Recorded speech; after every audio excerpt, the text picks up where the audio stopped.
So here are going to be all of my opinions, a complete, honest review, starting with the good, then the bad, then the ugly, after having actually streamed Wuthering Waves for 24 straight hours. Fastidious. Fastidious. Alrighty, so good thing number one is going to be the thing I was most looking forward to in Wuthering Waves, and I'll be honest, it completely lived up to expectation. That's going to be the combat. The combat is smooth, it is fun, it feels immersive. I enjoyed every second of it. The parrying is incredible, the dodging is incredible. I love the animations, I love the way it looks, I love the way it feels. Have I said that already? I'm just loving it. I think it's fluid. I like the diversity in characters. I like that even the 4-star characters have their own special resonance liberation animations. Those are the ultimate moves they do. The whole thing just feels great.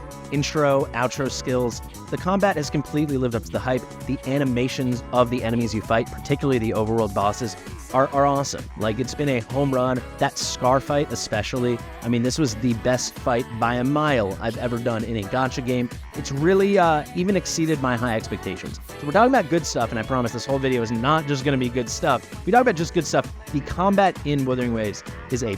It's primo Italiano, spicy meatball. I am loving it.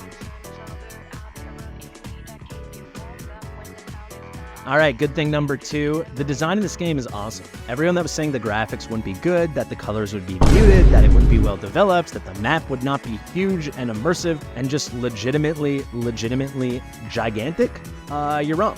It's huge. There's so much to do. The characters look amazing. The whole map looks amazing. This legitimately blew me away. This was far beyond expectation. This is just region number one. You know, we've got these beautiful lookouts like this and stuff. I tried to find the highest thing I could grab. It's awesome. And speaking of the characters, these characters look really good. There's something about Tao Xi. I'm actually a Tao Xi main. There's something about her. I can't put my finger on it. There's something about her that I really enjoy. Maybe you guys can let me know in the comments. I'm not sure. But overall, all the characters are awesome. And I've been lucky to pull some really good looking ones. Like Johnson, I really like. Rover is so cool. I mean, all this stuff. And then when you look into just the general design of the skill animations, as I said, of the echoes, of all the combatants you face, of the bosses, of the NPCs, I really have been blown away by the design, by the graphics, by the way it all integrates and it all, you know, participates in this beautiful open world experience. I'm loving it.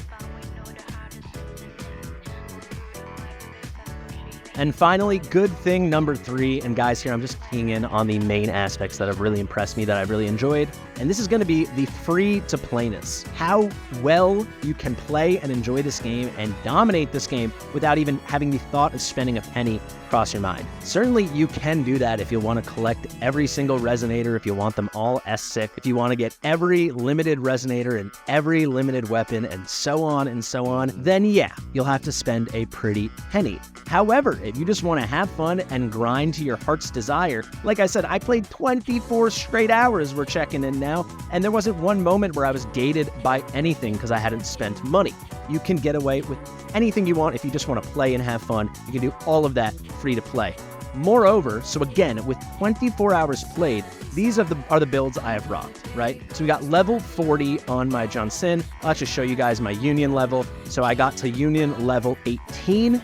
I'm about to start my second stream, aka day 3 right now, so we'll see if we can push that higher. There's a big issue, we'll talk about that in the bad, but in that time, you know, I pushed that hard. I could have kept going and going. I knew what I was doing, but I went at a fairly leisurely pace, and I beat everything. I beat every single Overlord boss, but one that I just haven't reached yet because the map is so big I haven't explored it all, even in 24 hours, and I did that in these builds. So here's my Tao Xi. I'm very much a Tao Xi main. She's awesome. Look at these numbers. Nothing. 173 attack, 649 defense. This is literally nothing. How do I get away with it? Well, if you play just a little bit and you have just a little bit of skill, you can beat everything. It is so free to play because it is skill-based. We go now to my echoes. I just placed echoes on her. I haven't even maxed out the cost. It doesn't matter. Every echo is level 1. There's been no tuning, no nothing.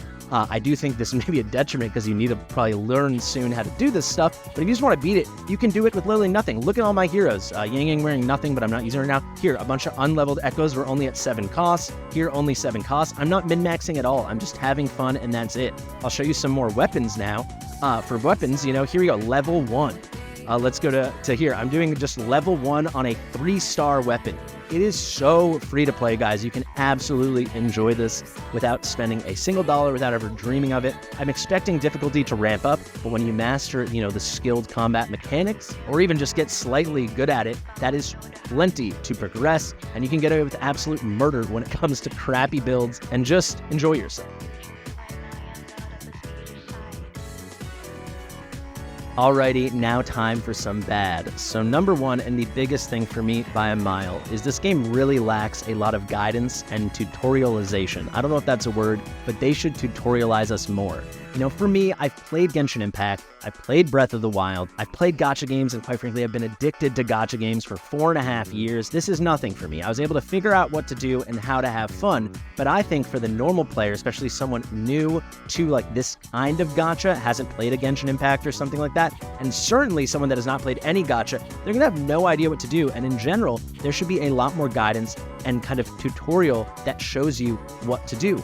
Moreover, there are things that I didn't even know. For example, parrying, which is now my favorite thing to do. It was unclear to me that when you have one circle, it goes inside the other circle. So the big circle and the small circle meet in the middle. That is your parry window. I thought you see the circle and then you get a feel for it and you time it out. That's not how it works. Shout out to MDL man who told me the right way, getting that circle in the circle, totally game changing. Sure, do they have tutorials before you absolute stands start yelling at me and saying what they do have tutorials? Of course they do. However, there are certain things that you shouldn't have to go into a list and explore, many things and read a bunch and watch a bunch and do all that to figure out, quite frankly. And I think they could do a much better job of leading you through it and not having these dialogue written kind of tutorial quests and stuff or these reading things to do, but actually just teach you stuff through the story, have little pop-up alerts, and make it clear. If we go down here to the Resonator skill tutorial, this stuff is amazing. The basic training tutorial. These are amazing additions. They should point you towards this. I didn't even know this was here until 2 hours ago. It was completely unclear to me. I streamed this game 24 hours. I didn't even know this was. And you could say, Fastidious, you idiot, you should be exploring the game better, checking out the in-game menus. When you're playing a new game, your first thought isn't, let me check out the in-game menu. Absolutely not. I think it's going to frustrate the heck out of a lot of players. A final thing I want to talk about specifically on the subject of guidance and tutorialization is letting players know, especially these new players, these kind of totally green players that don't know what they're doing, making it clear to them that they can just go out and explore and have a lot of fun doing that, not always getting bogged down into the quests, into the story, and oh my god, look, a battle. Look, a battle started. Great. Let's get out of here. Now for a very quick bad number 2, that is going to be this game is a Genshin clone, or at least that's what people are going to say. I knew it would be very similar to Genshin Impact, however, there are certain things in the game that are a lot more similar than I would have expected. That being said, I think this being a negative needs to be taken with a grain of salt because Genshin Impact absolutely is just a Breath of the Wild clone. The main point I wanted to make on this is as you collect the Sonnet's caskets, it reminds you so much, right, if you've played Genshin Impact, of the Geoculus or the Animoculus or whatever they call that in the other regions in the game I never made it to because I quit, and it really feels identical. That kind of regional collection, the Sonnet's casket is the same thing. It's a total rerun. Well, remember, that's the same thing as the Kurok seeds in Breath of the Wild. It's a clone of a clone. Take of it what you will. The cool things are still cool. The rehash kind of cloney things are still going to be that as well. Now for the final bad number 3 before we get into the ugly, and for me this is the real negative, this is the real bad, and that is that co-op is gated behind Union level 22. As you guys saw, I made it 18 Union levels during a 24-hour stream. Could have I grinded harder or grinded more efficiently? Sure, but did I still do a decent job and knew what I was doing? Yes. So let's say it was 16 hours of efficiency, something like that. That only got me level 18. Getting to 21 will take a normal player like 15 to 25, maybe 30 hours. To a new player, a totally green player that has no idea what they're doing, that could take easily over 30 hours. It could take 40 hours. Now, imagine that was a casual player that can only play 1.5, maybe 2 hours a day. This could take weeks to unlock. So co-op very much looks like it's going to be maybe the coolest thing in the game or one of the main selling points that makes Wuthering Waves such a fun, unique experience. And that incredible feature for many players will be gated so far along they will have quit before they unlock it. Union level 22 is far too long. A casual player should not have to grind every day for weeks before they get to enjoy what is one of the key aspects in the game. To me, that was a tremendous disappointment. Even now as it stands, I might have to go another couple days before I unlock it. Can't even imagine what it's going to be like to a new player that has no idea what they're doing and they are totally lost. And finally, the ugly. This one, I think to anyone that watched my stream will know what I'm going to say, and that is the dialogue in this game, both quality and quantity. I'll be honest, I'm not an anime guy, but there's a lot of things about it I do enjoy. The story in this game is kind of great. Is it derivative as hell? Yes. But is it still fun? Yes. However, the dialogue at points in this is criminally bad. Not only is it boring, not only is it stupid, but it goes on forever.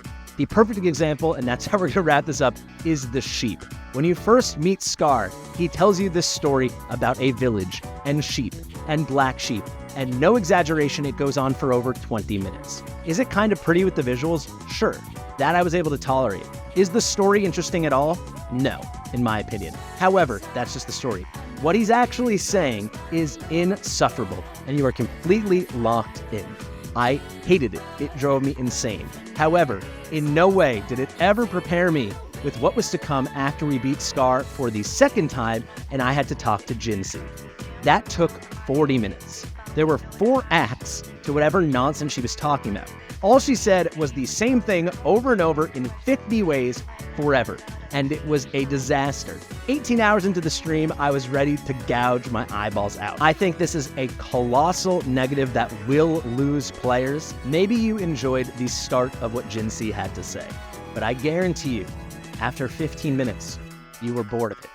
And I guarantee you, after the next 20 to 25 minutes, you might have been like me, actually falling asleep on stream. It was terrible. If you disagree, let me know, but I found that to be trialsome. I really want to know if any of you guys enjoyed any of that Jinsei dialogue post-Scar battle. Please let me know. It was probably the worst thing I've ever experienced in any gacha game. All right, guys, there it is. 24 hours streaming. That is what I took away. That is what I learned. That is what I loved. That is what I hated in Wuthering Waves. Overall, still loving the game. Cannot wait to stop filming this video so I can get back on my stream. I also want to announce I will be streaming every single day this week, potentially much longer than that, for minimum 4 hours a day, beginning at 5 p.m. Eastern time. That's just going to happen every single evening on twitch.tv/Fastidious_GG. If you're new here on my YouTube, make sure to subscribe, give it a thumbs up, get in the comments. Hope to see ya, share with your mother, and I'll see you real soon.